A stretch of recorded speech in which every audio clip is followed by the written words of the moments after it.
예, 제가 두 가지가 질문이 있는데. 네. 첫 번째는 작년 10월에 네. 봉천동의 관악 동부 센트레비를 좀 최고가로 매수를 했어요. 네. 그래서 그거에서 지금 상황이 안 좋다 보니까 그거를 이제 손절을 해야 될지 아니면은 이제 갖고 가야 될지 앞으로의 전망이 어떤지랑요. 네. 하나는 16년도에 제가 그 시스테이트 광교중앙역 오피스텔을 하나 분양권을 갖고 있거든요. 네. 요거를 이제 20년도에 이제 입주인데 그것도 분양권을 정리하는 게 나을지 앞으로 어떻게 할지 그 두 가지 좀 여쭤보려고 전화드렸습니다. 알겠습니다. 지금 두 개의 네. 부동산 말씀해 주셨는데 그러면 처음 말씀 주신 이 동부 센트레빌 아파트는 투자 목적으로 전세를 끼고 가지고 계신 건가요? 예, 그렇게 한데 이제 네. 뭐 제가 만약에 결혼을 한다면 들어갈 생각이 있어서 이제 구매를 알겠습니다. 너무 최고가에 산 게 아닐까 그래서 좀 네. 고민이 되시는 것 같아요. 봉천동의 관악 동부 센트레빌 아파트와 그리고 광교 중앙역 힐스테이트 오피스텔 분양권까지 어떻게 해야 되는지 살펴볼게요. 자, 대표님과 인사부터 먼저 나눠보세요. 네, 안녕하세요 대표님. 네, 방송 안녕하세요. 잘 보고 있습니다. 예. 네, 혹시 네. 시간이 되시면 네. 제 유튜브에 네. 제 이름 쳐가지고 거품이라고 하는 부분이 있어요. 거품. 네. 요거 한번 보셨으면 좋겠어요. 제가 2018년 8월 말쯤에 네. 2018년 9월부터 오르는 건 거품이다 이렇게 해가지고 네. 거품을 조심하는 법에 대해서 얘기를 했어요. 네. 우리 시청자님이 지금 네. 사신 동부 센트레빌 봉천동이죠. 네. 여기 보시면 관악구이고 위치적으로는 이제 그동안 가격이 좀 덜 올랐다가 2016, 17 가격이 좀 오른 지역이에요. 네, 맞습니다. 우리 시청자님이 사신 게 그래도 동부 센트레빌 위치가 좋습니다. 역과 예. 가깝고 저는 잘 샀다고 봐요. 그런데 조금 비싼 시기에 산 것 같다. 맞습니다. 위치적으로 좋아요. 근데 우리 시청자님이 부동산을 이제 처음 투자하신 모양인데 네. 결혼하고도 여기에 입주 계획이 있으시다고 하셨죠? 네. 절대 매각하지 마시고 입주하세요. 아. 그리고 제가 네. 말씀드릴게요. 부동산 투자는 한번 하잖아요. 네. 매각을 했어요. 그러면 돈이 남잖아요. 네. 과연 부동산 투자하신 분이 무엇을 할까요? 라고 물어보면은 뭘 하실 것 같아요? 대부분 하신 분들이. 또 부동산을 사요. 네. 그런데 대부분 사는 사람들은 부동산 투자하실 초보들은요. 부동산 투자를 할 때 부동산 가격이 오르고 내리고 이렇게 생각을 하고 자기는 가장 비쌀 때 팔고 가장 쌀 때 사려고 하는 마치 자기가 신이 될 거라고 생각을 해요.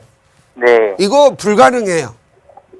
저 같은 전문가도 최고점에 샀다가 최저점에 살기가 힘든 게 뭐냐면 그때는 이 저점에서 사고 고점에 사기가 힘든 이유가 양도세라든가 또 세금 문제가 있겠고 또 전세를 끼고 산 경우가 많잖아요. 또 세입자하고 조율 부분. 그리고 팔아서 또 부동산 살 바에는 갖고 가는 게 더 나은 경우가 많아요. 그리고 네. 부동산 같은 경우에는 묘하게도 이렇게 움직이지 않고 이렇게 움직여요. 부동산이 이렇게 내릴 때 팔고 내릴 때 팔고 내릴 때 팔아도 언젠가는 내가 살 때보다 몇 년 지나고 나면 항상 가격이 올라서 팔 수가 있어요. 네. 우리 시청자님 것은 봉천동이고 동부 센트레빌은 늘 오를 지역이에요. 그리고 가격이 내린다 해도 1, 2선, 2, 3, 4천 내렸다가 다시 오를 때 팍 오르는데 그때 선생님이 또 살 수가 없어요. 네. 무슨 말인지 아시겠죠? 네. 좋은 자리예요. 그냥 사시고요. 네. 하수들은 꼭 보면은요, 부동산을 어떻게 보냐면, 샀다가 팔고 해서 부자 되려고 하거든요? 네. 그런데 이렇게 부자 된 사람이 거의 없어요. 부동산은 내가 팔고 새로 사잖아요. 네. 꼭 판 놈만 나중에 보면 더 올라 있어요. 아. 부동산 투자는 어떻게 하는 게 좋냐면은요, 네. 돈을 벌고 여유가 생기잖아요? 네. 그러면 또 하나 사는 거예요. 그리고 또 벌고 났더니 산 놈이 전셋값 오르고 내가 번 놈 보탰더니 또 사는 거예요. 그리고 우리나라는 부동산을 많이 살면 투기꾼으로 몰잖아요. 네.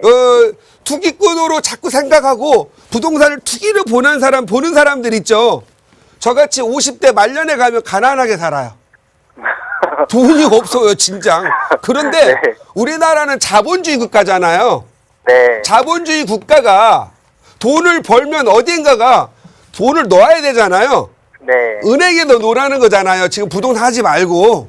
네. 그리고 주식에다 넣으라는 거잖아요. 네. 부동산에 넣으면은 너는 투기꾼이야. 너는 나쁜 놈, 도덕적으로 안 된 사람이라고 하잖아요. 네. 부동산 팔면 돈 넣을 데가 어디 있어요? 주식하고 은행 넣는 거잖아요. 네. 근데 이런 때 부동산에 넣는 사람만 부자 돼요. 한 10년 지나서 보면. 그리고 막 부동산 뭐 폭락한다고 하잖아요. 네. 인구 절벽에서 가격 내린다고 하잖아요. 네. 자, 우리나라가 지금 인구가 한 5천만 명 정도 돼요. 네. 그리고 세월이 흘러가지고 인구가 3천만으로 줄어들었다고 할게요. 네. 집값이 떨어질까요? 오를까요? 오를 것 같은데. 서울, 우리 봉천동은 올라요. 그래요. 그리고 서울을 벗어나 멀리 있는 지역들 있죠. 네. 거기는 도시 공동화가 되고 유령화가 돼요. 그리고 사람들은요, 이 5천만 명이 살 때 돈이 3천만 원으로 줄어들면 돈이 5천만 명 재산이 3천만 원으로 가려가지고 3천만 명이 돈이 더 부자가 되잖아요. 네. 2천만 명은 도다가 소각돼가지고 우주로 내보내거나 재가 되는 거 아니에요.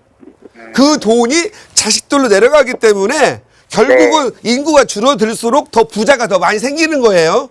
네. 그리고 서울 같은 데는 몰려 살아요. 그냥 제가 지도를 보여드릴 테니까 앞으로 인구가 1,000만이 줄어들어도 부동산 가격이 오를 때는요. 이게 빨간 게 서울이거든요. 네. 이게 서울인데 인구가 줄어들면 이렇게 생각하세요.